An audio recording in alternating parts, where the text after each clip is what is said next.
Click the link in the description for your free Amsoil catalog.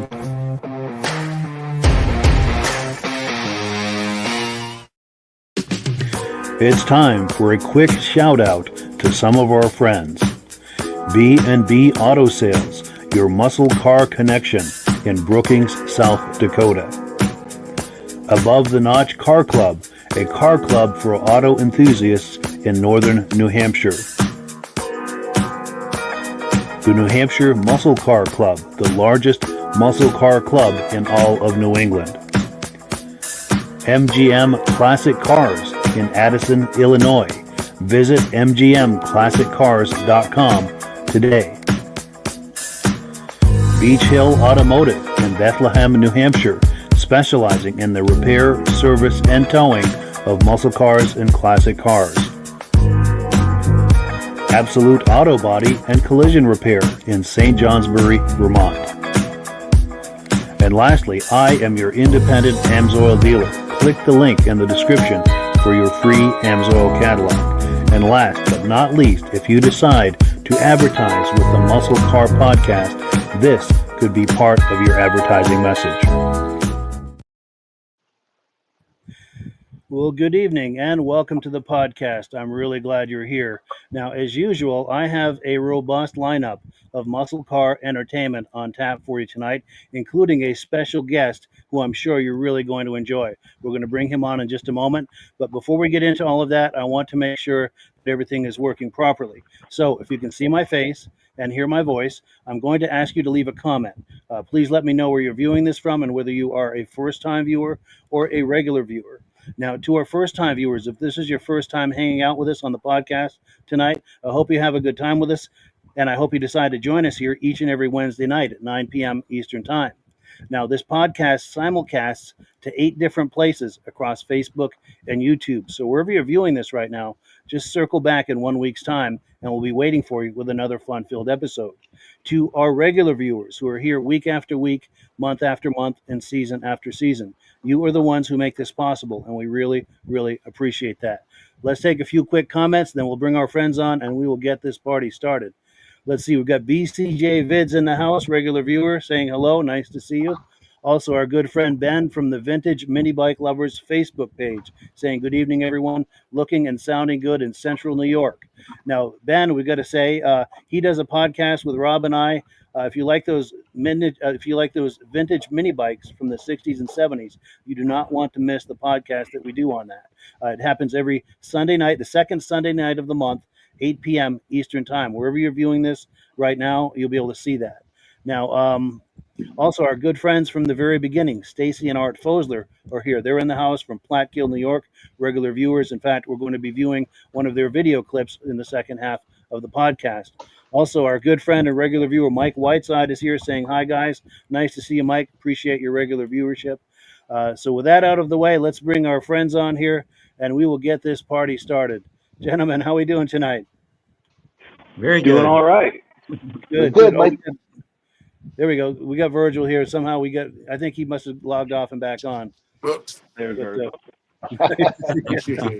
I'm here. Yes. Well, cool. So as I promised earlier, we have a special guest tonight. In the center of the screen at the top there, we've got our good friend Shaun Smith. He is the president and publisher of Auto Roundup Publications. And with that out of the way, Shaun, please tell us a little bit about what you're doing with that. Yeah, absolutely, Mike. Well, thanks for having me on. First off, feel very honored to be up here. I also feel very blessed and just to be able to do what we do each and every day. But we're magazine publishers that specialize in collector car and truck publications.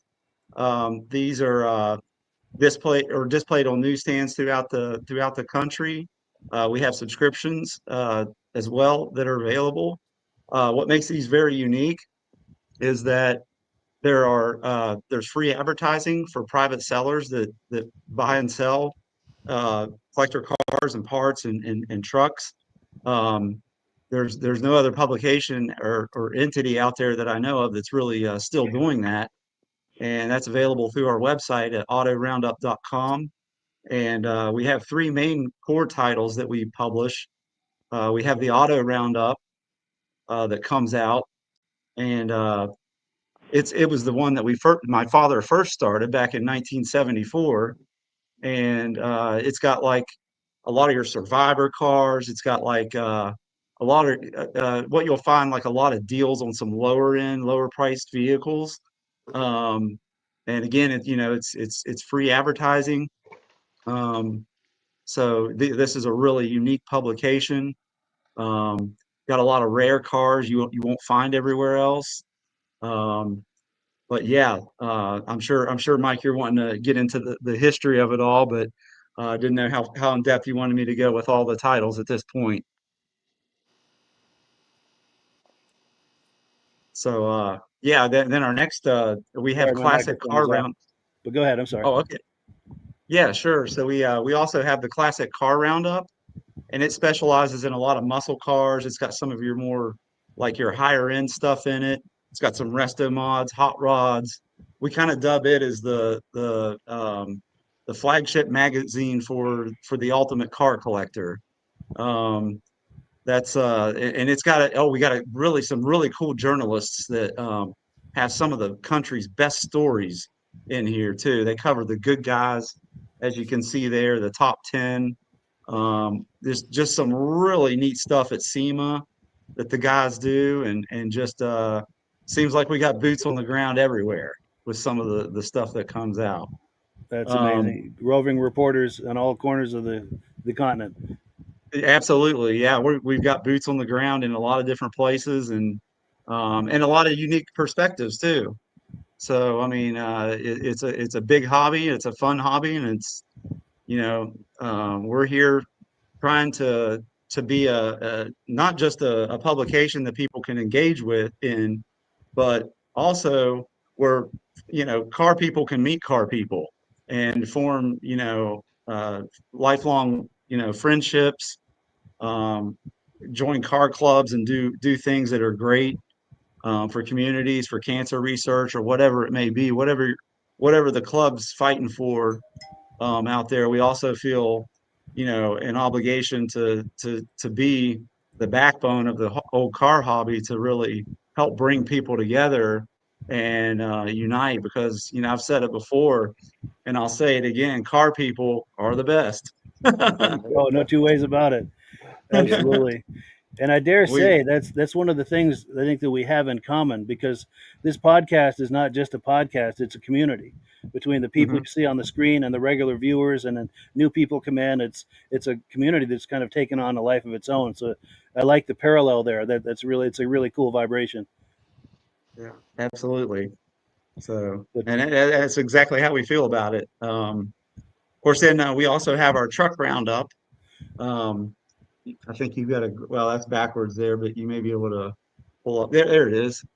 And this is, well, we dubbed this as the ultimate truck enthusiast mag. It's got a lot of hot rods in it, some custom stuff, old stock stuff in there. You'll find some flatbeds, Broncos, Jeeps, um, vans, you name it. There's something in there for everybody. I mean, you can see the one of a kind there on the cover. We couldn't believe this, that 31 Ford Model A. When that thing came in, we thought it was a tank. with a track kit, It's that's amazing. like wow, like you should see some of the stuff that comes in, and if you don't, you can always sign up and start getting it, because there's people do some crazy things with their cars, and whether you're a stock guy or you're a custom guy, I mean, there's something for everybody, and there's no doubt about it. They both worlds are just amazing to me. What people can go to their garage and spend 5 or 10 years on something, and what comes off the assembly line is just mind blowing. I Yeah, mean, it's really really really cool what you guys are doing out there. for sure, for sure. Now I'll give a chance for our co-hosts to ask any questions for you if they had any. Okay, that one you're talking about, that 32, was that somebody sent you a picture for a vehicle for sale? Or is that one you did an article about? That one actually, the 31 there, the 31 Ford. I believe that was one that came in from, if memory serves me, I believe that was one that came in from one of our paid advertisers. Uh, Okay. And they sometimes send in some unique stuff. So, see, but yeah, that's really neat. and Yeah, see for with sure. that, I had a comment on that model on that 32 there. It almost looks like it was may have been what is that? They used to use those for the mail. Uh-huh. Yeah. USPS, and I guess in Iowa and all that deep snow in the Midwest. Even if it's I've seen a mail truck like that before. Yeah, yeah, absolutely. That's That's cool. cool. They even deliver letters to Santa with that. Did anybody here watch the Christmas special? Santa Claus is coming to town. Yes. They've got one kind of like that. Yep. Cool. And Jake, any questions or comments? I mean, it's just cool. The car enthusiast hobby has such diverse. I mean, there's so many different directions you can go, and it's cool. You got the trucks, and you got more of like the entry level stuff and the higher end. Is there ever anything that comes through where you're like, I gotta have this for myself? Have you bought a few vehicles instead of putting them in the magazine or through the magazine? And we get asked that question a lot, Jake, and I appreciate you bringing that up.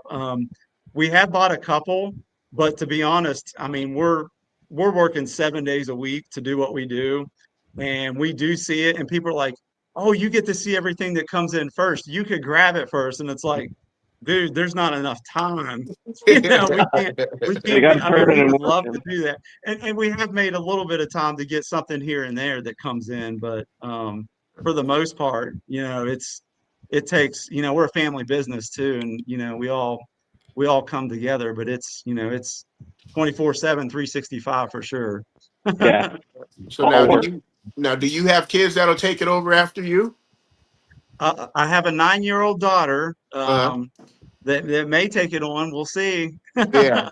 Guess you got to work for a while. Yeah, Yep. absolutely. I got a long ways to go. Yeah. Yes. Well, hey, in Vermont it's 14. You start working at age 14. So yes. Yeah. True. Don't ask me when I started working. Oh yeah, no, different time. That was the 1900s. So yeah, total different time. I'd have to give you the legal answer and the other answer. Yes. Very The well. truth or an Cash honest under the answer. table. Well, I've got a few comments I want to take, and then that's where you were just talking about is actually a good segue. I wanted to hear kind of the origin story about how your father started it. But let's take a few quick comments here, real quick, and then we'll get to that story. So John Sure. Spranger Jr., regular viewer from the very beginning and a close personal friend, says good evening, everyone. Great to see you, John. Appreciate that. Also, regular viewer Glenn Ford is here in the house saying good evening to us. Nice to see you. Also, our good friend from Long Island, New York, Bada Bing, is here saying hello from Long Island, New York. John Spranger Jr. says that 32 looks like Paul Crane should have, and Paul Crane does have one of those at Crane Snowmobile Museum in Lancaster, New Hampshire. And I do have video of that. I'm glad you mentioned that because John has been there and probably seen that. Mike Whiteside said the mail carriers use Priuses now in the Midwest. Wow. Great car. Great car. Okay. Nice. Nice. Global warming, huh? No snow. Yeah. Well, cool. So yeah, with that out of the way, did you want to take us down the path of the origin story? Yeah, absolutely. So, my father, Ron Smith, is the one that started it all back in 1974. Didn't really plan to do it. What had happened was in the state of West Virginia, the government had set up a program where they were trying to rid the state of unsightly eyesores, what they felt were rust buckets sitting along the road. They were trying to get rid of these vehicles that weren't running to try to clean the state up. And so they sent government agents out with cans of spray paint, and they would come out and label your vehicle with an A on it Yeah. if it was considered abandoned. So they went around and did this to thousands of vehicles. Well, at the time, back in the 70s, those were vehicles from the 30s, 40s, and 50s. And that my dad, Ron Smith, had realized one of those days those vehicles are going to be worth money.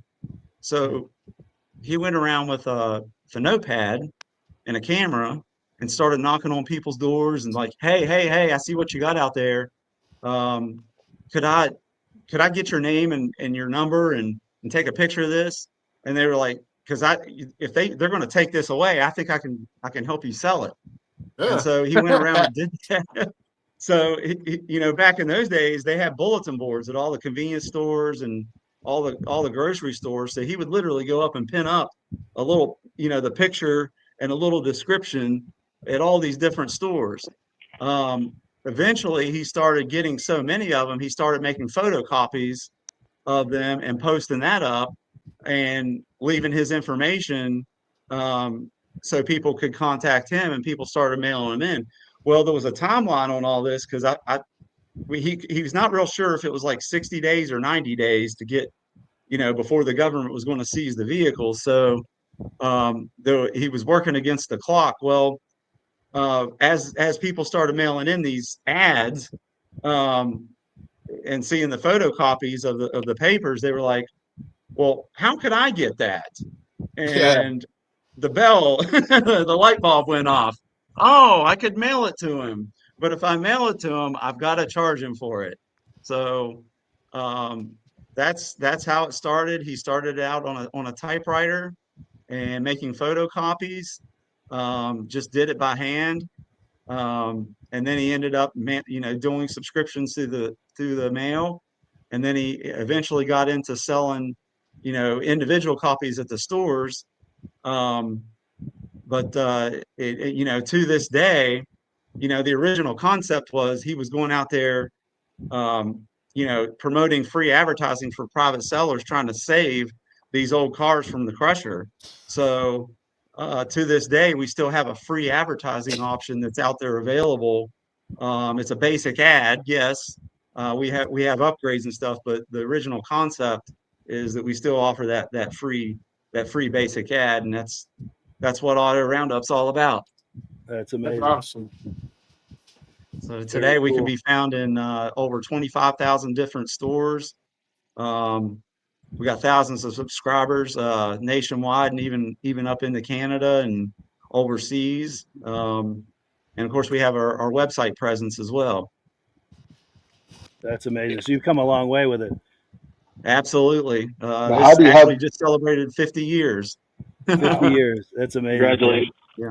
Thank you. And go ahead, Rob. Did you have a question? how do you have the pictures listed? You go by the most expensive to the cheapest, or you have them in territories? It's random. It's a mixed All bag. random. You don't know what you're going to get. Yeah. Nice. Now, in Great. the middle, there is a classified section. Let me pull it up here. Most of the cars throughout, there's no rhyme or reason to it. It's just, they're listed from, I don't know if you can see it good there or not. Yeah, it's fighting with that background, unfortunately. Okay. But I can do it on mine if you Okay. want. Yeah. I clicked the wrong button there for a second, but let's see. So this will be some of the car ads, and then the line ads. I think that you were talking about. So there's some parts that are black and white, Yeah. Well, and I've got a strong fan going on the other side of the room there that's working against me. But okay, so here we go. got Yeah. parts and everything. Oops. So the line ads. I'm assuming these are the free ads that you're talking about. Right. Yeah, those are the free ones. And then those are actually classified. So the cars would be in a year order, and then now the parts are kind of randomly put in there. But the vehicles, the vehicle listings, they're usually in year order if everybody did their job right. Sure. Yeah, and I imagine that's a lot to manage. Oh, A lot of absolutely. details there. Oh, yeah. But I like that. I mean, it's a smart way to do it as far as I'm concerned, because you get free options here, which would be the line ads, and then if you want something a little more robust, you've got the smaller ads here, and I'm fighting with that fan, unfortunately. And then if you want to go really robust, then you've got the larger ads like these one at the top. Yeah. So Yes, depending on the level of exposure you're looking for, you kind of pay as you go. absolutely. I really like that model. It's something for everybody. Yeah. Ooh, Viper, Anything right? to add to that? Nice looking black Viper right there. Yes, let me get that back on the street. Speaking of Vipers, oh yes, yeah, here we go. Yeah, Jake has a Viper, by the way. Looks just Oh, like that. okay. Great looking car. Yes, Awesome. very cool. Very cool. Well, cool. Any now, no, here's the question that I had. Let me get us back the way we were looking here before. Yeah, At what sure. point did you get involved with it, both as far as just kind of stepping in the early years, and also to the point to where you're running it? Well, as I mentioned earlier, the other, I started when I was about 4 years old, actually helping with magazine deliveries. Oh, I would help cut open the bundles and go into the stores and help display them on the magazine racks. And when I was 8, I started managing our advertising billing for business customers. We had a lot of parts guys back then, and so I would do all the billing for that. And then I also started doing the billing a couple years later than that. I was doing the billing to the stores. So, trying to figure out how many copies they sold and then billing them, for what they had sold. Of course, then as I got into high school, this wonderful thing came out called the internet that was available to everybody. And, we're using today, doing amazing things that, we only dreamed of years ago. But I helped develop our first website that we had back in 1995.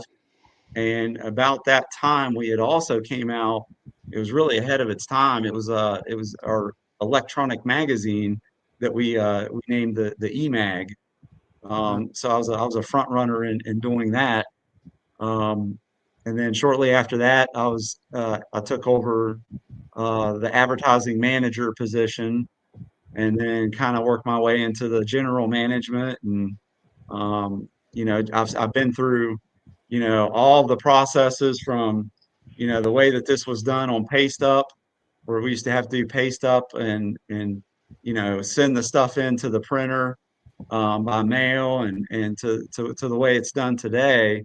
Kind of been a front runner in the revolution of technology that's really impacted our publishing industry specifically.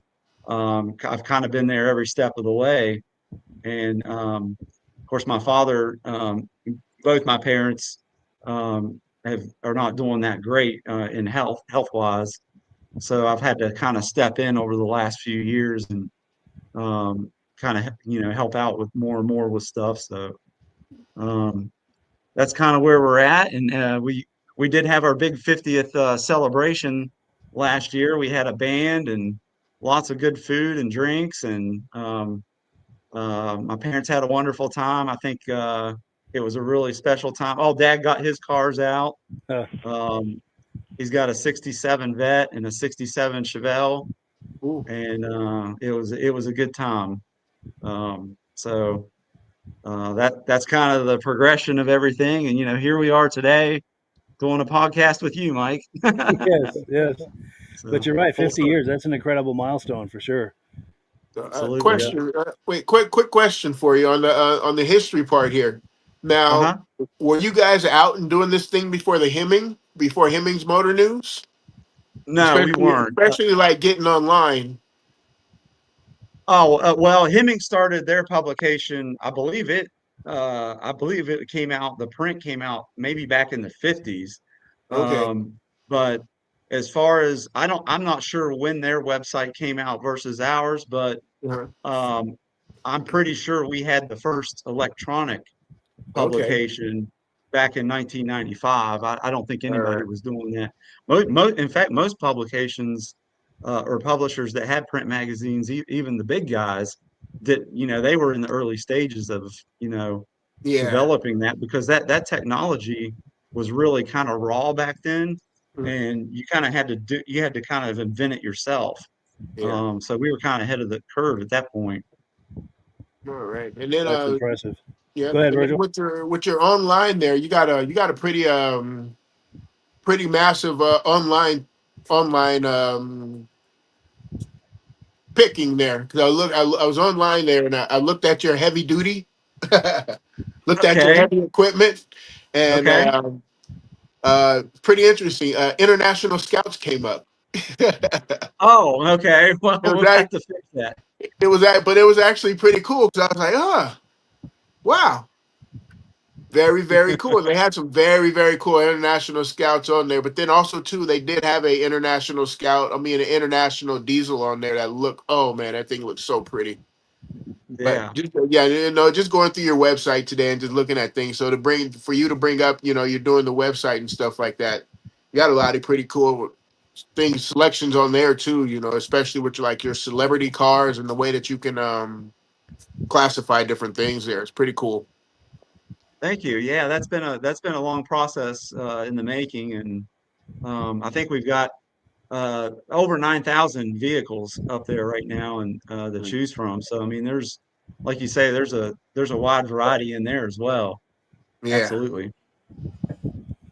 For sure. Now, you were Yeah, telling us earlier your magazine every 60 days it changes on the shelf. That's for the special issues. The three core titles that we have, the Auto Roundup, the Classic Car Roundup, and the Truck Roundup, those come out monthly. yeah. Um, so they're changing out once a month, and then the specials that were just on the screen, they're about every 60 days. And Oh, yeah. we actually have 10 of those. So the So same they'll car overlap. that's on the shelf for sale is on your website. Well, I'm sorry. The same car that's in the magazine is on the website also. It depends. I mean, sometimes they are and sometimes they aren't. Okay. Um, it kind of depends. If the customer has paid for both, they'll get both. Um, if they haven't, then they might only see it here or they might only see it there. All right. Kind of depends on what they select. So obviously, the more exposure, the better.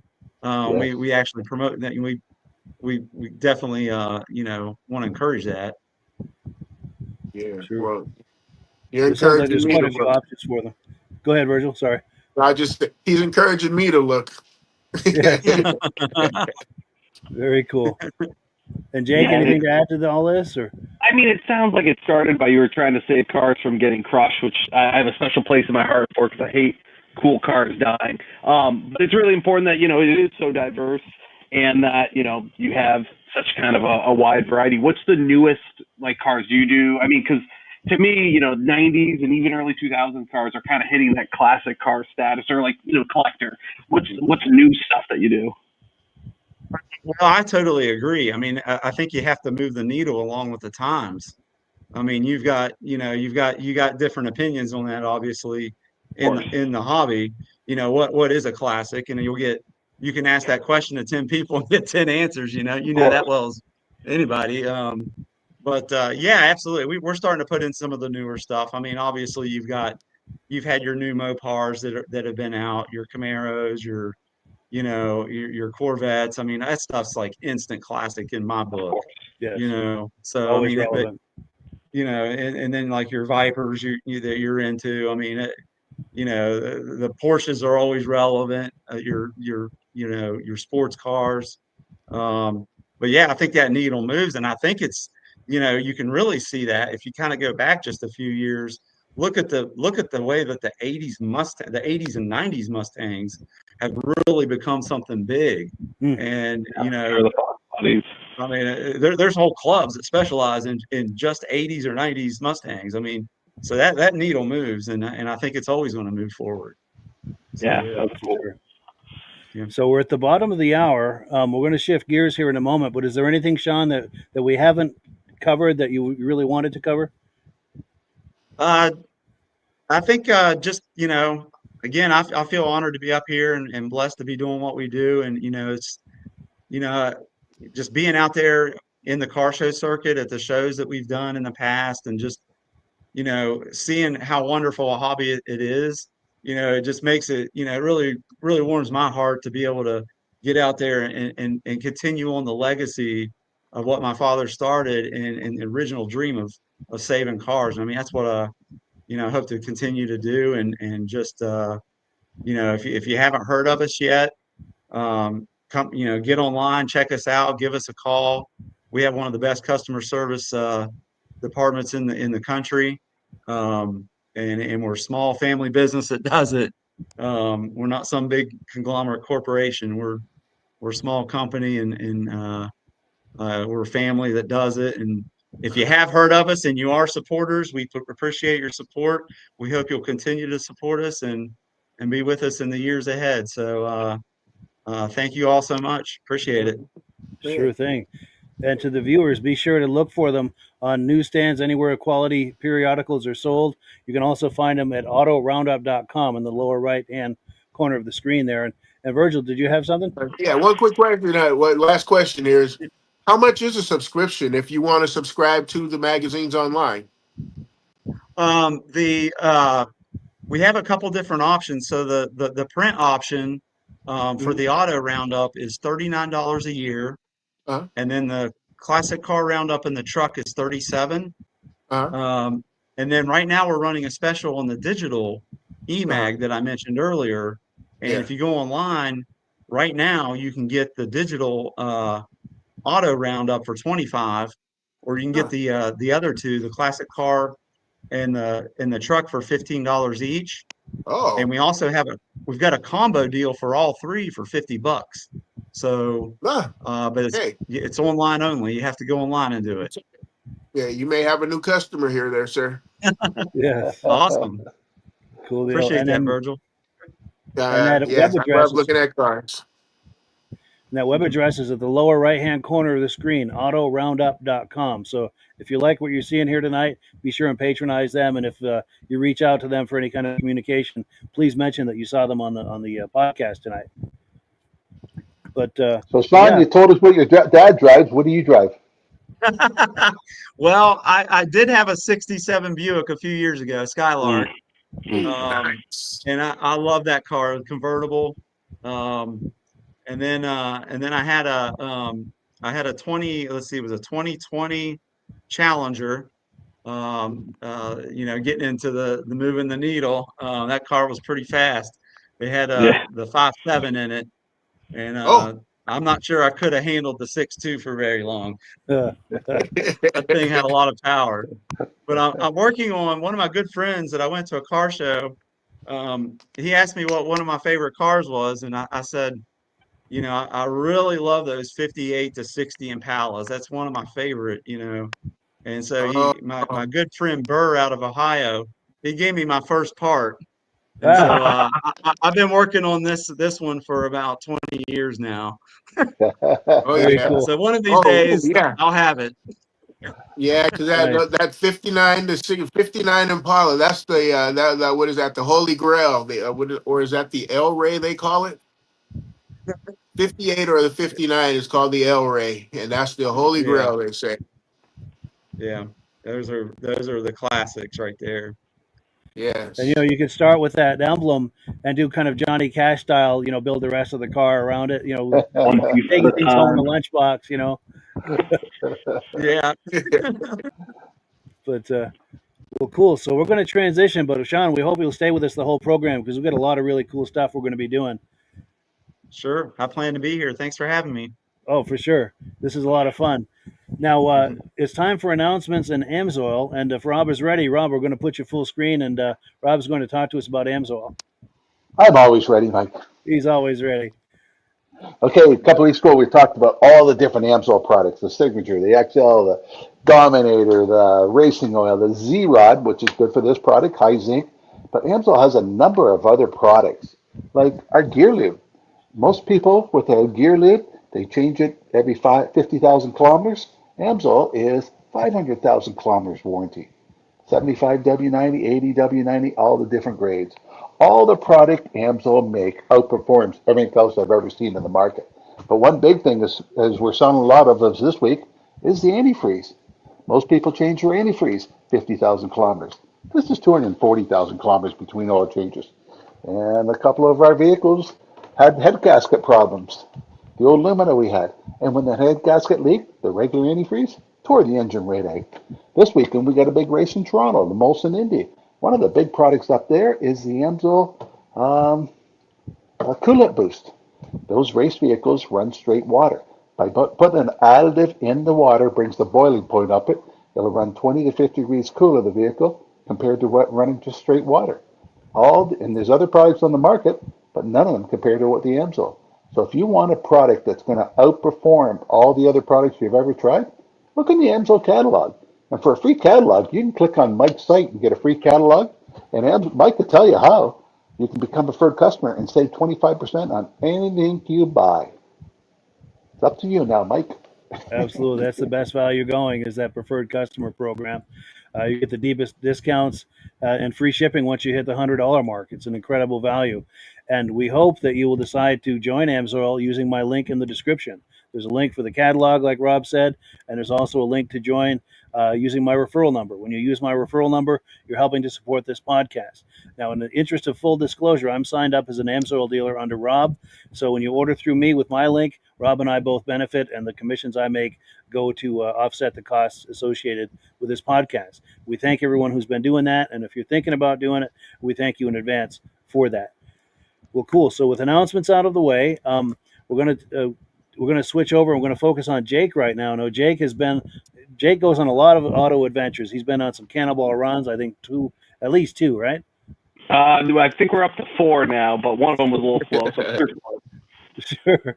And then you did a Smokey and a Bandit reenactment too, didn't you? Or was that on the list? yeah, we did that back in February. It was like 1,400 miles. We did it in just under 16 hours. That was a good time. That's amazing. Any Doing something they say can't be done, right? Exactly. Yeah. And after that, we got to get up in Boston. Yes. No, go ahead, Rob. Did you have something? Was it in the Trans Am? No. So there was a couple of people that ran Trans Am. The rule was 1984 and later. That's when I think the third one came out, and everything after that wasn't very good. So 1984 and before. So I did it in my 1979 Mercedes 280 SE. Nice. So Jake's latest adventure, just over 4th of July, is really something. And without me trying to explain it, why don't you take over, Jake, and tell us about that? Yeah, absolutely. So there's an event up in Alaska where, 24-hour sun there, so they can't do fireworks and never get started. So there's a small little town that's got every year where they launch cars off the cliff. So it's a 100-foot cliff. It's a huge event. They have thousands of people come out. 1320 Video comes out there, films it all. If you're looking for the video, they have a really, really good one online. But for us, for me, it's a 4,200-mile drive, and I've wanted to go since I found out like 7 or 8 years ago. And, rumor was this might be the last year. So we're like, we got to go out. So when I was on my last Cannonball, I was trying to sell a jet ski trailer, and a guy messaged me asking me if I wanted to trade for an F-150. And I was like, I got a truck that I really don't, I'm $500 into. I think I was probably 7, 8, maybe 1,000 into it all in all. Take it to Alaska, launch it off a cliff. And the first 2,200 miles went flawless. And as you'll see in the video, we ran into some issues, and it's important, I always say I'd rather be lucky than good when it comes to cars. For some reason, I tend to be pretty lucky and not great. But sometimes you get unlucky, and this was a case of unlucky. But in the last year, I've done well over 20,000 miles of road trips in just horrible, horrible cars. So it's nice that the one time it goes wrong, I had a backup plan. It's unlucky to be lucky, I guess. Yes. But the video I made kind of goes through a little bit of our trip, and we can check it out. Excellent. Let me get that queued up here, and we'll take a look at that. It's just taking a moment to load here. For some reason, the first video of the night always takes a moment to load. And sometimes Rob has some Jeopardy music queued up for I don't have my phone with me. Oh, no. Well, that's all right. Jake, I've watched those videos before. Did anybody get hurt? It took my breath away. See, their Combs cars are landing 30 feet away from me. One hit maybe 6 feet away from some other people. It's intense. Yeah, they just thud. They hit the ground. Yeah. Wow. Well, here we go. Here we go. Yeah, we'll check it out. All right, let's take a look here. Every year in Glacier View, Alaska, they celebrate the 4th of July a little bit different. This year, we decided we didn't want to miss the action, so we were going to get a truck and drive it 4,200 miles from Vermont to Alaska. Our plan was to take our 2009 F-150, dubbed Cow Car, and meet up with about 8 of our friends and make the drive from Austin, Minnesota to Glacier View, Alaska. As a convoy. We got Lightning McQueen. We got the Aussie Grand Marquis. We got Do It for Dale. Moo. Figured a weird trip needed a weird meeting place, so we met at the Spam Museum in Austin, Minnesota, where Ben gave us a rousing speech. Right, ladies and gentlemen, welcome to the 4th annual Alaska July 4th car jump. Woo! Just like Vietnam. All of you are going, none of these are coming back. Get yourself ready, get yourself prepared, get yourself pumped. We've got 3,300 miles of mayhem, mania, and hopefully not too many breakdowns. So strap in, buckle up, hold on tight, let's get the fuck out of here and start moving, all right? Hold tight, guys, let's go! And with that, we started to head northwest through North Dakota and the beautiful plains. But as we crossed the border and the sun started to go down, so did our luck. Plagued by multiple problems, the worst of which being our wheel just about falling off, we decided that we had to leave the truck and try to come back in the morning and fix it. I'm really hoping this isn't where this ends, with us on the side of the road broken. With our hopes at an all-time low, we took all our valuables out of the truck and headed back to the hotel to try to make a plan. Unfortunately, little did we know, the Canadians had other plans for our cow truck. This is how it ends. We left it here for the night, and everything was smashed. With no time, no tools, no parts, and no windows, we made the decision to leave the truck on the side of the road and hop in the party van. Luckily, we made some great friends that we were able to ride with and get up to Alaska. The Alaska Highway is the main road from Dawson's Creek, British Columbia, to Alaska. The road truly is breathtaking, so we figured the best way to get a good view of it is to hop in the back of the truck and get some videos.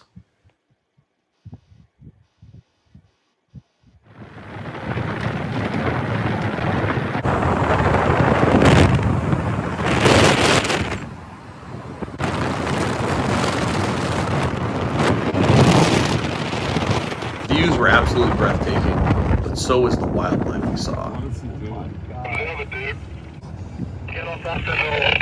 Oh god. Oh, we need to get out. Fucking stuck. Up here we saw herds of these giant bison.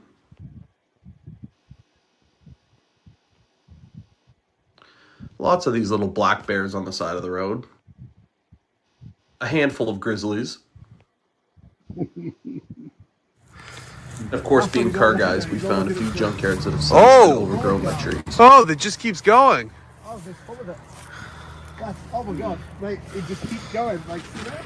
But as the views got more breathtaking and the roads started to get rougher, we knew we were getting close to Alaska.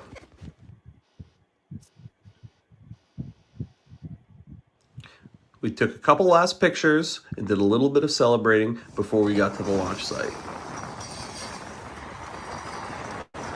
We made it to Glacier View and the 300-foot cliff on the 3rd of July, where we then had to start emptying all of our stuff and give away our cars. Prep for the launch includes cleaning everything up, smashing all the glass out, and cutting the exhaust off the cars.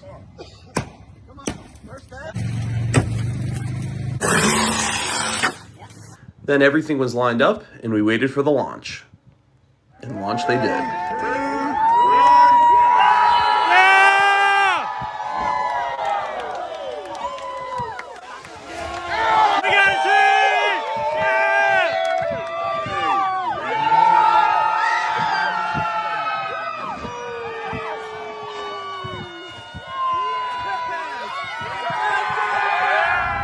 A bit of a glitch on the first launch for the minivan.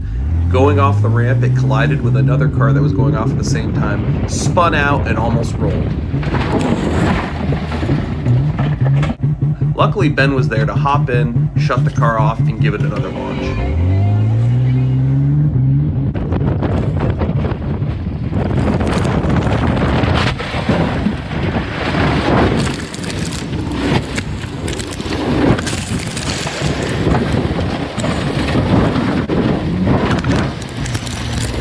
Dust settled, the crowd rushed out and started ripping everything off the cars they could for little souvenirs.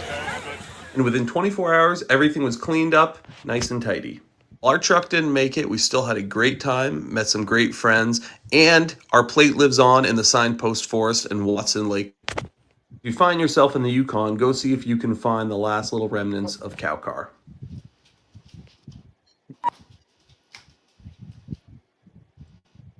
Yeah, very cool, Jake. That's an amazing story, an amazing adventure.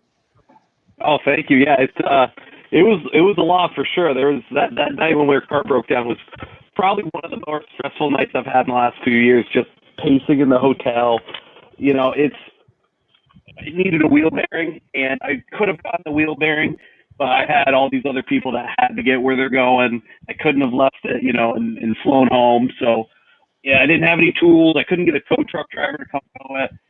So it was just I had really no options, and the best option was just kind of leaving it anyway.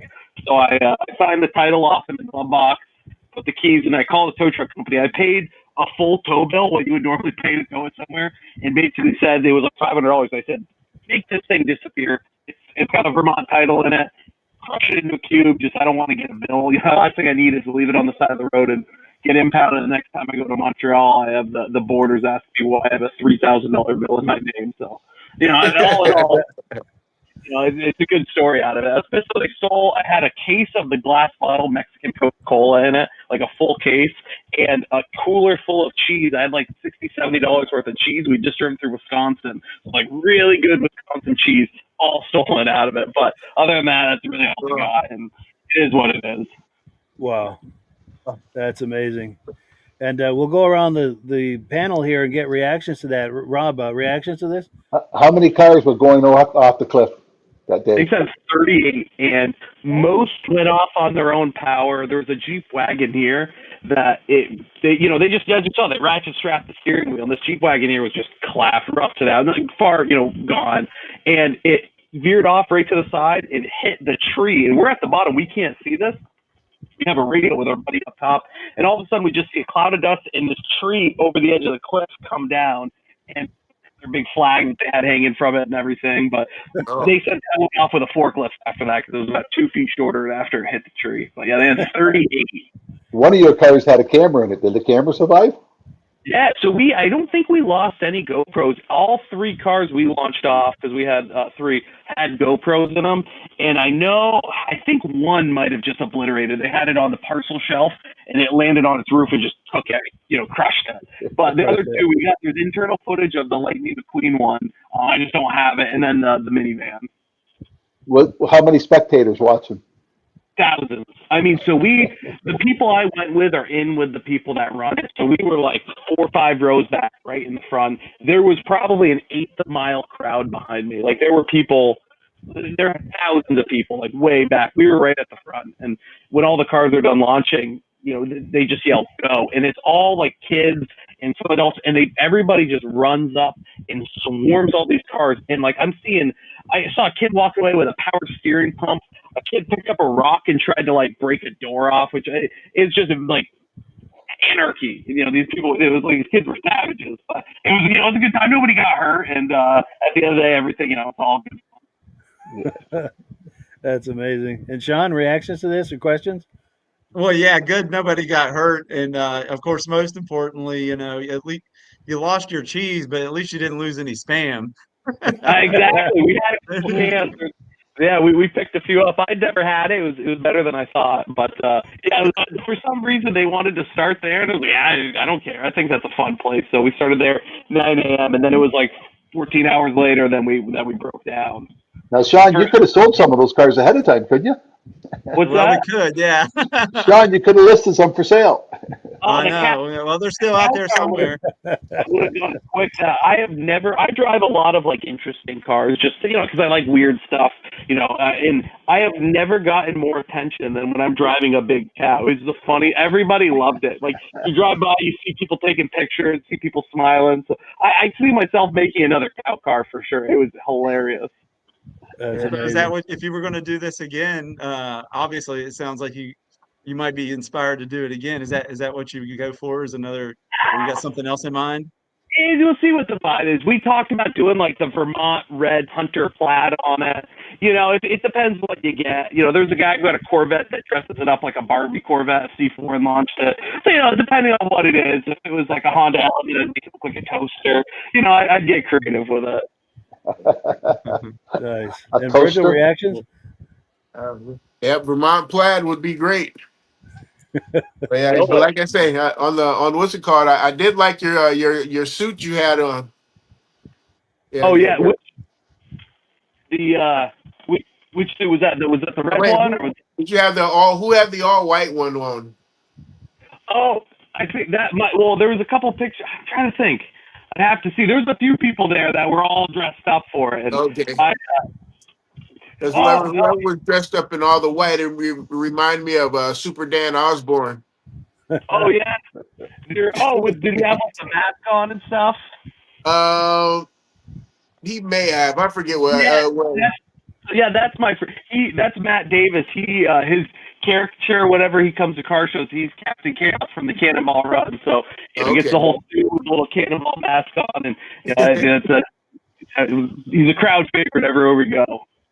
Yeah. That's cool. That's cool. Now we've got some Yeah. comments that have come in. Let's take a look here. Whoop, trying to click on it. Why is it not taking it? Oh, it is taking it. All right. Our good friend Bada Bing says cars are just so damn cool regardless. Absolutely. And Yeah. then our good friend Mike Whiteside is commenting on the Alaska video. That's cool, he says. Yeah, for sure. For sure. And it's a trip I've been wanting to do forever. I mean, the Alaska Highway has always just kind of been like a holy grail in my mind. I'm gonna go back because I got to drive it myself. I rode in the back of a minivan, which was extremely comfortable. And the people we rode with, I had never really formally met them. We're all friends of friends, so I know they're good people. I know they're not bad, but like we had, by the end of it, we were great friends. So it's if you could do a car adventure out there, it makes some good stories. Jake, didn't they warn you ahead of time, like grizzlies like human meat? Oh yeah, I mean for sure. Like we're going by bears, slowing down, taking pictures. That was I didn't have to drive. I brought my 35 millimeter film camera with me and got some like incredible shots. And we're like hanging out of the car, taking rollers of the other ones and stuff. I don't think anyone would care. Every time you get into a town, there may be one cop, there might not be, but we were going 200 miles of nothingness. Cool All deal. right. A question: What's the speed limit on those highways like that, where it's just open? I'll be honest with you. I don't pay much attention to the speed Jake, limit. don't do the speed limit. I really couldn't. Yeah, I know. think interstate was probably 110, and then we were back there. And that's 110 kilometers, so Rob. That's I'm sure that's something we all know. And then probably like 15 miles per hour on the Alcan, maybe a little less. And we weren't going that fast. We were soaking in the views then. Okay. The only time we really hauled was I had to drive. Again, some of these people I'd met, some I didn't, but I had to drive an hour back to the truck in the morning to get our stuff out of it. And Olivia, at this point, we had decided, hey, we can't fix this truck. And so I was like, hey, Olivia, I'm going to leave you in the hotel lobby with all of our luggage, everything, like bags. And I was like, and the guys are going to come pick you up in the van, and I'll see you at some point. Because I had to go an hour south and then an hour north, and they were just going north. So they were 2 hours ahead of us. And so I basically held it flat out on the way back. We were still on the interstate, and I was in our support truck with some of the guys I didn't know. And so I really drove fast. Other than that, I hopped in the back and there's a bear and there's a moose and stuff like that. That's wild. Oh, and we got one more comment here. Mike Whiteside says, "Fantastic show, guys. Appreciate that."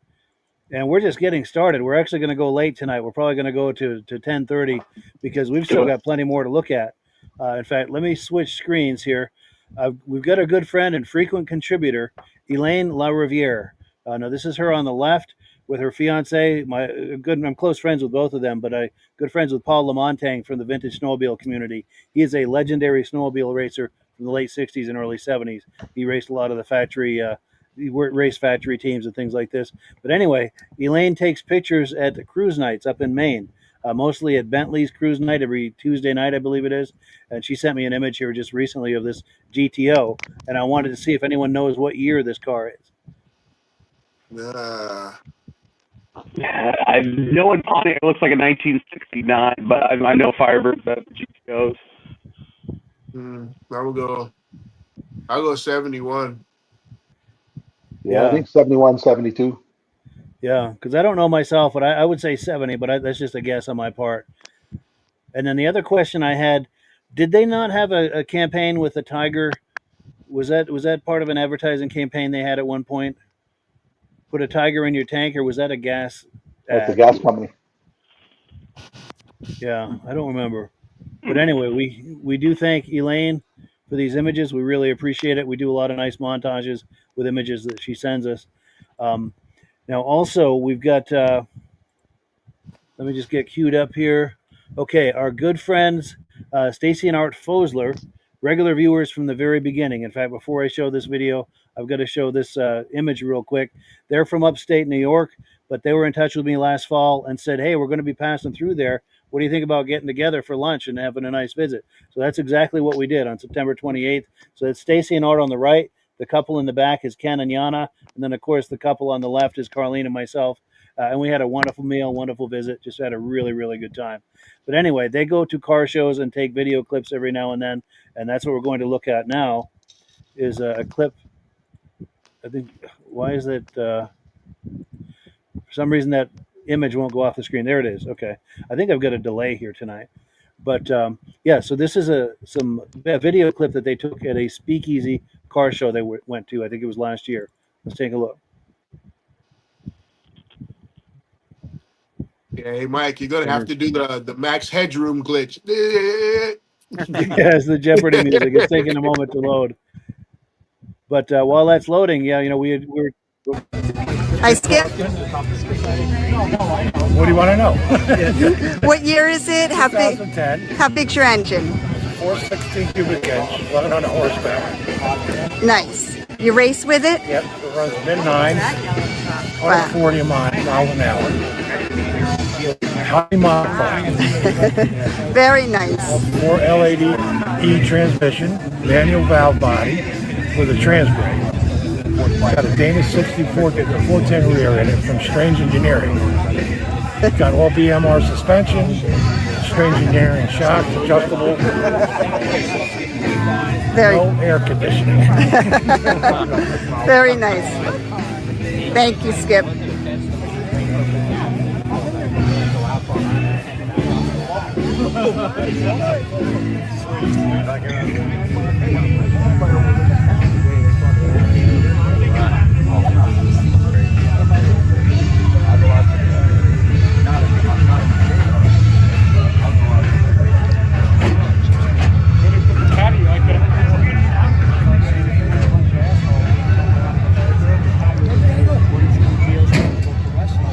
Here's some more cars. You got Pepsi Newburgh. It's a franchise owned. Go around all the area. Most of those places are so full. We used to have Pizza Hut and Taco Bell. At least most of them so full.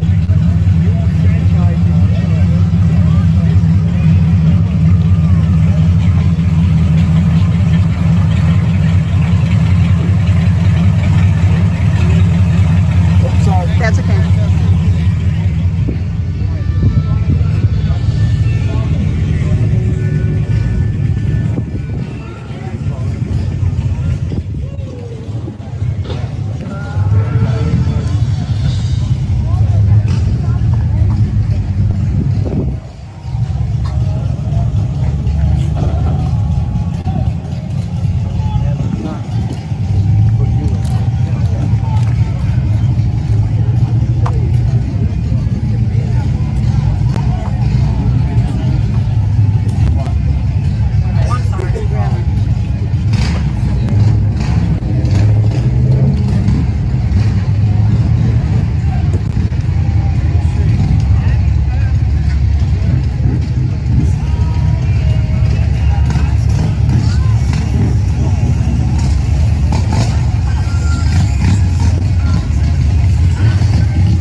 This is Speakeasy Motors. They raise money for autism. That's what this car show is for today. They also have Speakeasy Whiskey. out.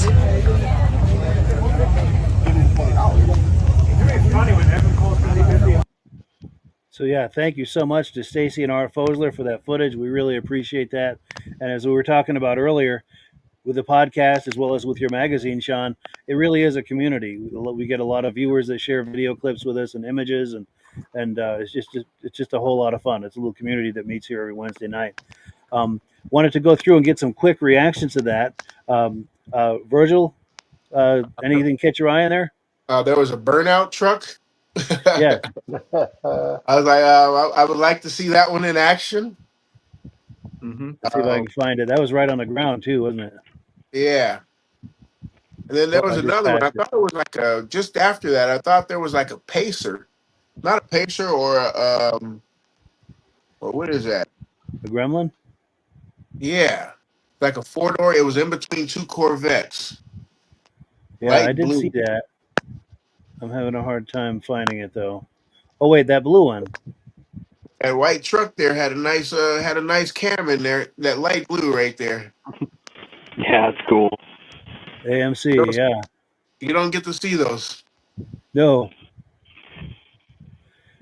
And Shaun, anything catch your eye in here? Well, yeah, absolutely. I mean, just seeing, well, number one, who says a vehicle doesn't look good with its hood up, but just seeing the burnout sign right there. I mean, that brings back memories of the street rod jamboree in Delaware that we used to go to, and just remembering people bringing extra tires with them, and they did the same thing up in the Syracuse Nationals, and those were always good times. So I'd like to see some. That just makes me want to see some burnouts at this time. Yeah, for sure. Say that $5,000. Yes. Yes. Absolutely. That you should be able to buy some tires, right? Yes. Yeah. And Rob, anything catch your eye? Oh, I like the sound of that white pickup when it was leaving the exhaust. But as it was leaving on the right-hand side, there was, if you just back up a little bit, there's a really nice roadster sitting there. You just caught the right. Yep, there's the front end of it. Oh, yes. That coupe there, yes. I like those designs of cars. And Jake, how many burnouts contests have you won? Yeah. Are pricey. They're 335s. They're wicked sticky, and it's got a pretty tall ratio in it, so it does okay. But I do, if I'm gonna do it, I'll do donuts more than burn. A little bit more fun. Yeah. And now for the burnouts, you can buy tires that give off colored smoke. I know. I've seen people put liquids on them too that give you a different color. Like that kind of steams up. It's just a good time. I'm just so happy it's car show season again. Yeah. Yeah. Nice. Oh, now we've got a question about that 65 GTO or the GTO. He said, Kevin Culhane, our good friend, says he's tuning in late, but he said the 65 GTO had a tiger under the hood in a commercial. So maybe that's what that reference was. Interesting. Very cool. And then our good friend Bada Bing is saying the audio is breaking up, and I'm getting that here and there. Is anyone else hearing some audio chop, or is that just me? Yeah. No. Yeah, it comes and goes, it seems like. But we'll press on here. Well, cool. So we've got another clip to look at. Now, this is our good friend Derek Rabita. He's up in Maine. He's friends with, you remember Elaine that I was talking about who does the images. She's a mutual friend of ours. Now, he makes footage available to us on a regular basis. And he went to the Bonnie Eagle car show earlier this year. Let's take a look at his footage that he got there.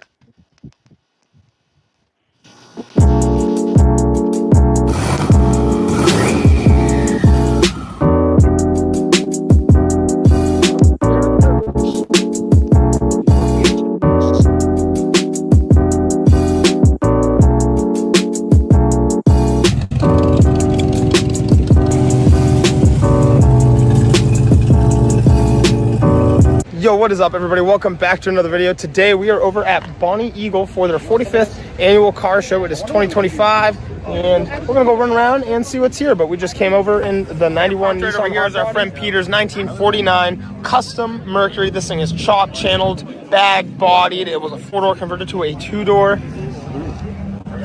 Beautiful, beautiful traditional custom right here. The white walls, the full moons, with the Coyote swapped into her, and it is a manual. Right over here we have this absolutely gorgeous 1965 Ford F100, completely custom, lowridered out, Dayton wire wheels, which is so awesome to see.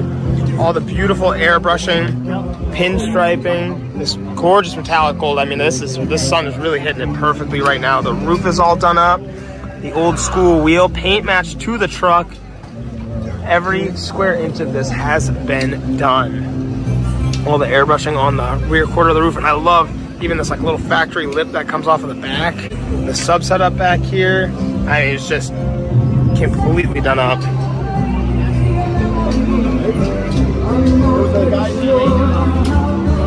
Like one of my favorite trucks. It's really awesome to see here. This is so mini trucking styled.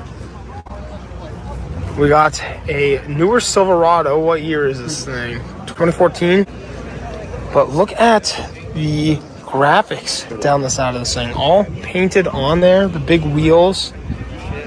Sitting real low too. Cool to see on the crew cab as well. Wow. Tubbed out in the back.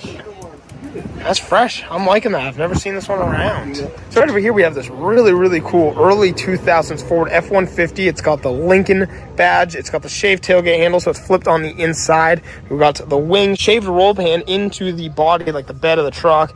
Real early 2000s wheels. The side exit exhaust. All tubbed out with a white spray and bed liner. Some upgraded air setup in there, a little more modern. We got the Louis Vuitton stitching in the seats, so someone's kind of done their custom touch. It's really cool though, because this is the regular cab short bed, and even with this regular cab had this little just extra door that actually opens up suicide.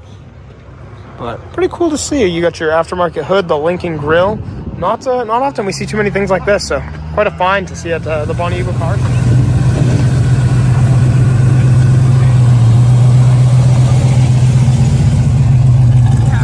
Of AMC Javelins, but it's really cool because these aren't very common, let alone to see two twinning Javelins in a very similar color. That one's a little bit of a deeper blue, but we got the duckbill on the back here. Hey, how's it going? That one has the spoiler up by the roof.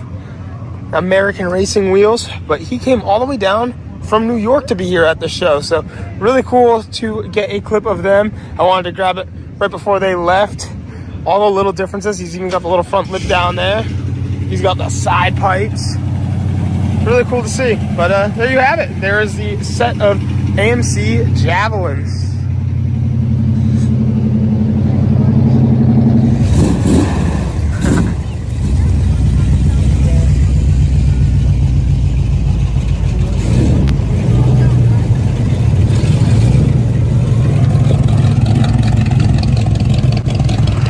Well guys, we're gonna finish off the video. We did get a first place in our class with the purple truck, so that's really exciting. We're about to ride over in the back of this truck to our truck, but there we go. This is cool. We're at another meet now. We just parked up the purple truck over there. We cruised over with Callie and Lexus in the first gen Dodge. And right over here, our friend Shaun just picked up this orange C5 Corvette. Just trying to make sure I had that right. With the LS1 in here. I love the way this hood tilts up. Said the wrap is like 10 years old on this thing, but I like it. It's a really nice color. He also has that beautiful Mitsubishi Evo 4, it's a manual, that we've been working on the channel, or that we just looked over. So hopefully we'll see some parts for that soon and get back on that car, but it's just really cool to see. So yeah, thank you to Derek for that footage. We really appreciate that. He's a regular contributor to the podcast. He's been on here a couple of times and just a hell of a good friend. He does the Japanese mini truck. I'm sorry, let me try it one more time. Japanese mini truck YouTube channel. So if you like what you've seen here, look for that YouTube channel. Just search for Japanese mini truck. That's his Japanese mini truck right there. And we just really like what he's doing. And the thing that I really like about him is the way he talks those vehicles up. Really good stuff right there. Let's go. I think we went bottom to top last time. Let's go top to bottom for quick reactions to this. Jake? I love some lowered trucks. I'll be honest, my favorite vehicle in that, aside from the wheels, is that white F-150 with the Lincoln grill. Not a huge fan of those wheels, but a lowered pickup truck is, I don't want to say useless, but it takes a lot of the utility out of it. I love that about it. Yeah, that one right there. I've always been a huge fan of the Lincoln Blackwood, which was Ford's or Lincoln's like luxury truck at the time. So whenever I see a Lincoln pickup truck or anything branded as a Lincoln pickup truck, I love it. So that's a cool truck. And his, I think he's got a Nissan. I think it's like a hard body pickup. I could be wrong. He's got there's a great truck too. That purple is pretty sharp. So I do have a nice place for lowered pickup trucks. Not a big lifted guy. Nice. And Rob? There was a lot of high-end vehicles at that show, like that pickup truck. That was cool. But the one before that, that purple one, oh, and the cost of just that paint job of that car right there, yeah. Somebody did a lot of detailing for that type of paint job. That's great. And I've never seen so many vehicles with the tubs going all the way across. Yeah, never seen that before. Yeah. Oh yeah. Speaking of which, right there. C-notch. For sure. And Shaun? Yeah, I really was impressed with the lead sled. I couldn't tell if, based on the color and the images, if that was like a purple, like maybe or I don't think it's candy apple red, but just trying to figure out what color that is. Exactly. Popsicle purple. Popsicle purple. Yeah, or burgundy. Not quite plum crazy. Yes. Yeah. And Virgil? Oh yeah, that lead sled is pretty cool. To go from 4 to order 2, that is pretty cool, and it doesn't even look well. Once you look at it, you get a closer look. Once you start to look at it, it's like, wait, that looks a little long, But there was like the Lincoln truck, like Jake said. Every time you see a Lincoln truck, it's like, whoa. But it reminds me of the Lincoln trucks of the 50s. That one got that like the 1950s Lincoln truck look. And then there was what else was there? There was that brown Mike. It reminded that brown F-100 reminded me of that van from a few years ago at the car show. How he had all the different graphics in there, just like that root beer brown there. Yes. Remember, that's what he was inspired from. Yes. In fact, that's amazing. It's a transition, Virgil, because that's our next video we're going to look at. Oh. Talk about cosmic alignment. I don't know what's going on here, but whoa. But we got another comment here, and then we're going to look at that van that Virgil was just talking about. Yeah. Bada Bay says, how could you not love autos and trucks? For sure. I don't know. It's true. Yeah, and Virgil, go ahead. Were you saying something? I was like, I didn't even look at the show. I didn't even look at the preview of the show or nothing. It's true, and ironically, it's not even in the preview. Oh, so it's pure cosmic experience we're having right here. Ooh, no. But well, cool. So let me take this off the screen, and we won't waste any more time. We'll take a look at that van that Virgil was just talking about. Let me find it here. Yeah, right here. Yeah, and I have to say before I play this, Virgil and I both have a soft spot for conversion vans from the 70s. And we were at a show a couple of years ago, and we came across this, and we both just lost our mind, and we had a great time interviewing this guy. So let's take a look.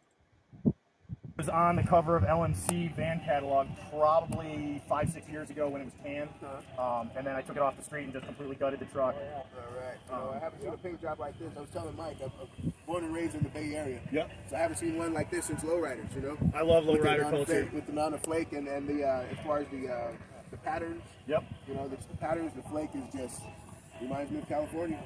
That flake is amazing for sure. It's all paint huffer metal flake. I think they're out of Arizona. All the candy is Little Daddy Roth candy, and the clear is all the Little Daddy Roth clear and stuff like that. So Roth inspired. Yeah, it's very much Roth inspired. I love Rat Fink. I love that whole eras of like custom with a K hot rods and you stuff. Got the shifter? I actually have a glass shifter that somebody made me that matches the outside with the flake on it. Custom glass blower out of Vermont. My buddy Dylan did a bunch of that. I've got what I couldn't do as far as paint body motor. I shipped out to my friends that I know pinstripers and different people, interior guys and stuff. So I figured if I was going to build something this wild, I could help feature some of their other their products. Like my interior guys, really good. Clint did a great job on my interior. And it's just been a really fun project, start to finish. My van club, The Vanished, out of Massachusetts. They've all thrown parts at this thing because they knew I was building something super wild. So, it was a all hands on deck kind of thing when it came to like searching parts out for this. It was really clean. It was from North Carolina when I got it. It came with North Carolina plates on it when I bought it out of the junkyard. And it was good. It wasn't like a New England rotten van or something. So I had a really solid base to start with. But then, you pull it off the road to do a couple of things, and then the windows started leaking on it. So I was like, I'm going to pull all the windows out of it and just put sheet metal on it. It took 3 other vans to make the van that you see in front of you today. So the Gull Wing kits were custom vanner kits out of California. Yeah, I noticed that on that side door. That was cool. That was very cool. As opposed to a sliding door to have that lifting up. I've never seen what you did in the back here. So. Yep. It's been a really fun 3 years building it, and it's always something different. And people seem to really like it. I get a lot of I had one as a kid, or my dad had one as a kid, and we had so much fun with it, that type of thing. So it brings back a lot for people to see it. And if you're gonna put a van in front of people, you got to put something that's gonna grab their attention. It does really well. Just taking it places, it always draws a crowd. I keep noticing other patterns. Yep. Other patterns in the paint, and I noticed your what is this right here? Your cards on the front there. It's got it's got 2 playing cards on it because it's a 1978. So I decided to just go with the diamond thing a little bit and run with it. So I X-Acto knifed out a couple of playing cards and made 1978 badges for it. Yeah, and then the diamonds continue over here. Oh yeah. Yeah. The whole thing's diamond. I mean, Clint did a great job on the diamonds on the inside. Oh wow. Up over the top. Yeah. You still got a CB radio in there. I just bought that at the swap meet. That's amazing. Everybody's like, why does it not have a CB? And I'm like, totally. Man, I'm going to get one eventually, and I found one that I like. And the big velour chairs. Yep. Oh, man. It's coming along. Probably by this point next year, it'll probably, the interior will be done. That's And the roof and the raccoon tail. Oh, my goodness. The raccoon tail's on loan for my buddy Paul. I was following him down the street, and it flew off his van. So I pulled over to the side of the road and grabbed it, and he didn't realize it until he got home. So I sent him a message. I go, Paul, I think this is yours. He goes, oh, I guess it's going to the Hot Rod Show in Keystone, which is in Pennsylvania, which is like a 300 van show that they do down in Pennsylvania this weekend. So, and everyone loves the tail. I might just steal it from him. Yeah. Thanks, Clint. Yeah, the attention to detail on this is amazing. And you're right, the whole 70s vibe is just blowing my hair back. Yep. Yeah, it takes me back. Because I remember loving these when I was a teenager in the 70s. Sure. Oh, yeah, and the psychedelic and everything. Oh, my God. It's just one of those things. Like I said, I really like lowriders. I really like the flaked out bass boat look. Yes. Just dune buggies from the day, that type of stuff. I was always going to car shows as a kid in the late 90s, early 2000s with my dad and stuff like that. We always had a good time. And just seeing some of the wilder stuff I grew up in Connecticut, so being able to be kind of down in the center of the Southern New England car culture, because there's still a lot of these down in Southern New England.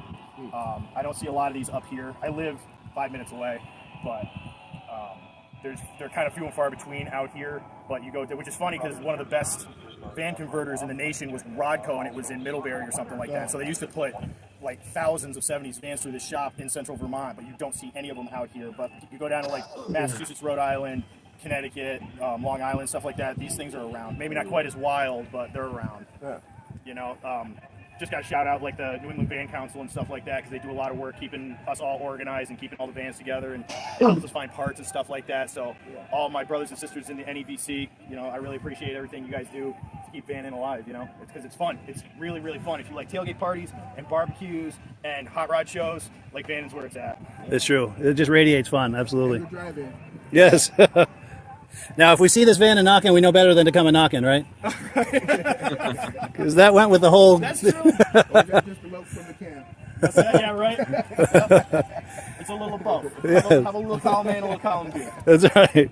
Can we go on the other side and I want to see you lift that door on the other side. Yeah, of course. Yeah, this is amazing, man.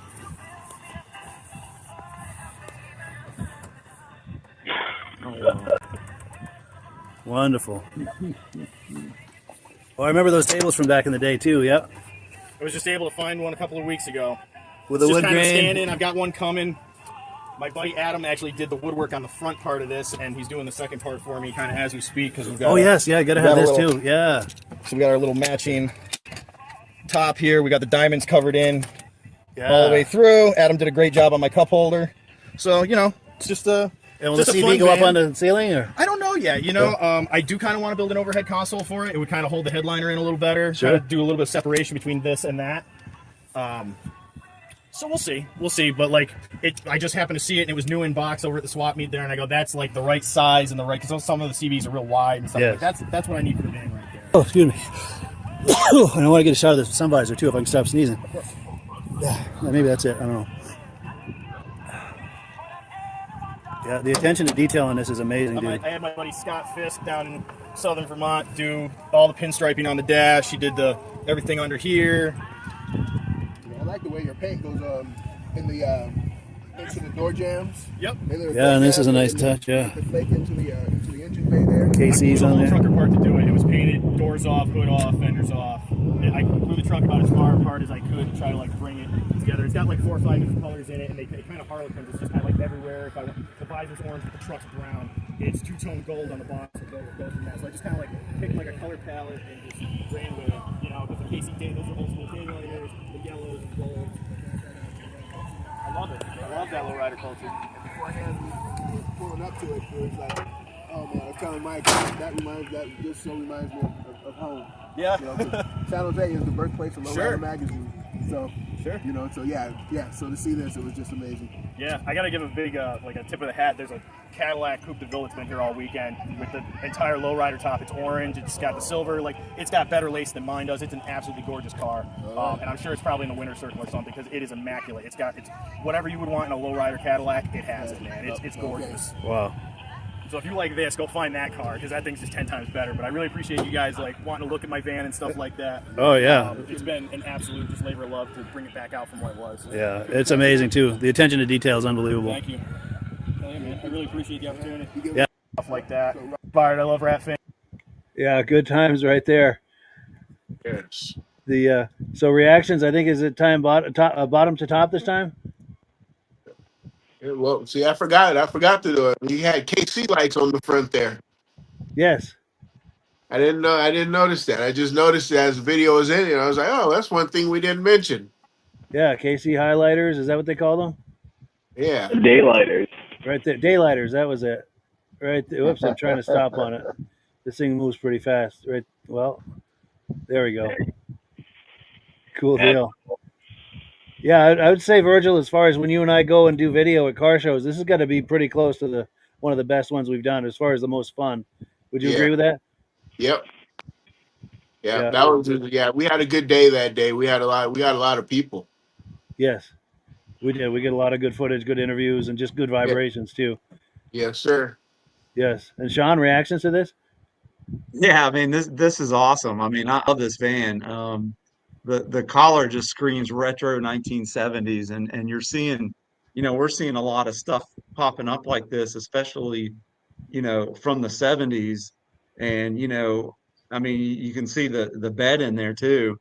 I mean, people are converting these and just traveling and camping has went through the roof over the past few years, but these things are super hot right now, and we're seeing the value of them go up. So I mean, I think this is a real gem you guys found. Very cool. Sure. Definitely. And Rob?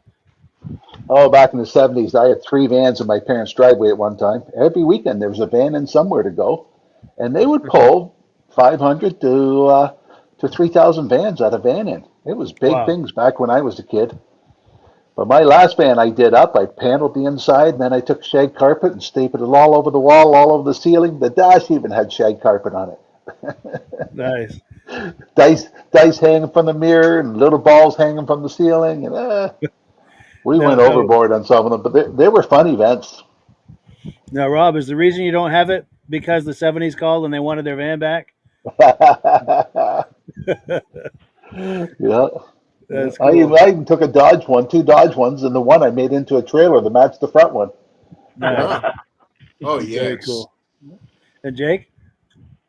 Yeah, I mean, I love lowrider culture. It's never always been like my big thing, but I went to the Peterson Automotive Museum a few months ago, and one thing I noticed was the attention to detail in lowriders is second to none. I mean, like, even, and you've seen a lot of it in this too. I'm still working on it. It's a beautiful car, but like tying some of the body work on the outside to the inside, he had like little panels and dash panels painted. Is really cool. But like when they get to like the upper echelon, like everything, like ball joints, they engrave, like every little nut and bolt. I've never seen any oil filters they paint. It's crazy. So it's cool to see him doing that, and kind of working his way up to that. But that is a beautiful van. That's rad. For sure. And my only comment to add, I probably said it 3 or 4 times during the video, but the attention to detail, it really did blow my hair back, what's left of it. Yeah, very really impressive. Well, cool. So, yeah, we have come to the end of another episode, and we've had a great time as far as I'm concerned. I Oh wanted yeah. to thank our usuals, Rob and Virgil, for being here, also Jake for being here, and of course our new special guest, Shaun Smith, the president and Thank you. publisher of Auto Roundup magazine. Appreciate it. Thank you guys for having me. It was a real fun time. Lots of cool stuff. Yes, Oh we got to yeah. do this again. Sure. Cool deal. And going to give a shameless plug for you one last time. Like we said, Shaun is the president and publisher of Auto Roundup Publications. These are some of their titles on the screen here. In the lower right is the web address. If you're curious about what we've talked about tonight, autoroundup.com is how you're going to find them. We're going to pop a few more titles on the screen here for a little more shameless plugging before we close the program. These are just some of the publications that they do. Here's some of the more nuanced titles, specialty titles. Just really impressive what they do. I've been buying this on the newsstand for years, and I have to say, we appreciate you coming on here, Shaun. It's a treat to finally meet you in person after looking at your magazines all these years. Thanks for having me. This was wonderful, and I feel honored to be up here. So really cool what you're doing, and keep up the good work. Well, So, cool. We thank appreciate you. that. Oh And yeah. thank you also to our viewers. And anyone with a final comment before we close? Great show, lots of vehicles, Mike. Yes. Oh yeah. A lot of fun tonight. Thank you there. Thank Yeah. you, Shaun. And Good enjoy stuff. this weather. This is driving season, so get out there. Even if you're thinking take your project car to work, you can take it to work. It'll make it. Do it. That's Yeah. the time of year for it. Absolutely. All righty. Well, thank you, everyone. And as always, we give the last word to Amsoil. And we'll catch up with you guys in 1 week's time. All righty. Have a good one, everybody. Thanks a lot. Hit the wrong one. Here's Amsoil right here. Hello, everyone. This is Rob and Mike. How you doing today, Rob? I'm doing good. Mike, yourself? Very well. Thank you so much for coming on. I appreciate it. Now, today, we're going to be talking about Amsoil. And in a few moments, we're going to show you how you can get the deepest discounts, free shipping, and free gifts when you order your Amsoil products through us. But first, I'm going to ask Rob to give you a quick description of what Amsoil is and why you should consider using Amsoil products in your motorized vehicles. Thanks, Mike. Amsoil is 100% synthetic oil. Everybody uses Amsoil for a different reason. Some people like the benefits that Amsoil is warranted for 25,000 miles or 1 year. The reason we can do that is because Amsoil doesn't oxidize. It doesn't form the usual carbons, gums, sludges like petroleum oils do. That's why we can keep it in the engines longer. Petroleum oils never do wear out. They oxidize themselves. That's why they have to be changed at 3,000 kilometers. And Amsoil likes the benefit that you only have to change the oil once a year. That saves some money. Some of the people like the benefit of Amsoil is it's a slipperier type lube. By having a slipperier type lube, it cuts down friction and drag. By less friction and drag, engines run 20 to 50 degrees cooler, better gas mileage. Now, Amsoil says 25% more protection than the industry requires is in the Amsoil bottles. My average customer gets about 10% increase in gas mileage. That's a big savings. Yeah. And by cutting down friction and drag, for every 10 degrees you cut down the friction and drag, doubles the life of the engine. So by having the engine run cooler, it makes it last longer. Some people like the benefit of the range of the Amsoil. Amsoil's flash point is 425 degrees, and it pours at 50 below zero. Wow. If you ever try petroleum oil when it's 10 below, it turns to honey. And in the summertime, petroleum oil thins out, and once it thins out, that's when it starts breaking down. So Amsoil's an all-season oil, can give you better gas mileage, longer engine life, less maintenance. It ends up being cheaper over a year's time running Amsoil than it is petroleum oils. That's amazing. That's amazing. And Amsoil is available for pretty much any motorized vehicle, anything from lawn equipment, cars, trucks, boats, ATVs, motorcycles, snowmobiles. Yep. And a lot of people phone me up and say, well, what's the benefit of our gear lube? Exactly what I told you about the engine oil. It pours in cold weather, it runs cooler, makes the equipment last longer. And they say, well, what's the benefit of the small engine? Same thing. Makes the engine run cooler, last longer, better performance. So it saves on all the applications that Amsoil has available. Wonderful, wonderful. So yeah, let's talk now. Hopefully this has convinced people to think about maybe joining us in the Amsoil experience. Let's talk about some of the discounts and free shipping and how that all happens. I'm going to pop a graphic on the screen. And yeah, by all means, if you want to talk people through how this preferred customer program works. Amsoil has a number of different programs. One of our main ones, you can order directly out of our catalog. If you order out of the catalog, they order $100 worth, Amsoil will ship it right to their house. But our best program is our preferred customer. For only $10 for 6 months, you become a preferred customer, you save 25% on all the product. You order $100 worth, they're going to give you free shipping. You don't have to order a whole case. You can mix and match. Say you want 4 bottles of small engine, 7 bottles of 5W30, and a couple of gear loops. You can mix and match. You can order 1 bottle at a time if you want. There's no minimums, no maximums. By being a preferred customer, you save over 25% on all the products you're going to buy. Amsoil sends you extra gifts, a $5 gift certificate on your birthday, $5 when you renew your account and stuff like that. So it's a good way to save on some of the products you want to buy. For sure, for sure. Yeah, it's an incredible value, and this is the deepest level of discount that anyone can get. Amsoil, is that correct? It is. It is. Wonderful, wonderful. So let's take people through the step-by-step experience of placing an Amsoil order. Then that would include signing up for the preferred customer discount, or sorry, preferred customer program, so they can receive those deepest levels of discount. So let's go to the website. This is what the website's going to look like. These are some screenshots. Once you go to amsoil.com, there's a link in the description, or you can just type that into a browser, amsoil.com. This is the page you land on. At the upper corner of the page there, you see how I've circled in red. That is the link to click, the Join Now link. That will take you to the Preferred Customer Program page, where you can take advantage of all of these discounts and free shipping and everything that we've just been talking about. This is what that page looks like. In the lower right, you're going to click Join Now. This duration you'd like, whether it's 6 months or 12 months, and click Add to Cart. Now, once this pop-up goes away, you'll be back on the main page. And the upper left, you'll see where I've got that red arrow. It says Shop. Now you can start shopping for products, and on your very first order, you're going to get these discounts and the free shipping as long as it's over $100. You'll get all of these benefits right away.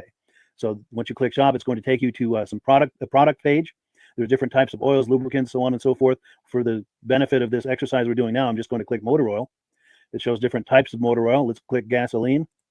Now this takes us to an item. It's their synthetic motor oil. And you can see the item there, and there's choices for different viscosities. But take a look at the price. Let's take a closer look. Let's zoom in. But if you've joined the preferred customer program first, you're going to automatically get the deepest levels of discount. That's what we're looking at here. You're saving $3.80 on that quart of oil. Instead of paying $16.29, you're now paying $12.49 for that quart of oil. That is the deepest level of discount you can possibly get. And then you just add the quantity that you'd like. You select any other items that you're thinking about, add them to the cart. And once you click Add to Cart for the final time, you're going to see this come up at the top of the screen. It's going to show your items and the total that you're at so far. Pardon me. And then you just click View Cart in the upper right, and that'll take you to your cart. Take a close look here at the upper right. That blue box shows that you're getting free shipping. You're eligible for free shipping on this order because it's over $100. That little yellow box shows that you've got the preferred customer membership on your order that gives you the deepest levels of discounts for the next 6 to 12 months. And then below that, you've got the items that have been selected. For the exercise here, I selected 9 quarts of the signature series, but that brings us up over $100 for the free shipping. We're saving $34.20. And if you're ready to finish, you click Checkout Now, and that takes you to this screen here. If you haven't signed up with an Amsoil account at this point, just click in the lower right to create an account, create a new account. It's going to ask you for some basic information, name and those types of things. Now let's take a closer look. You'll see this gray shaded box. This is a very important box. This is going to ask you if someone has referred you to Amsoil. And if so, please enter my name. My name is Mike LaPierre. It's spelled right there on the screen for the correct spelling. And also the referral number, 304-555-94.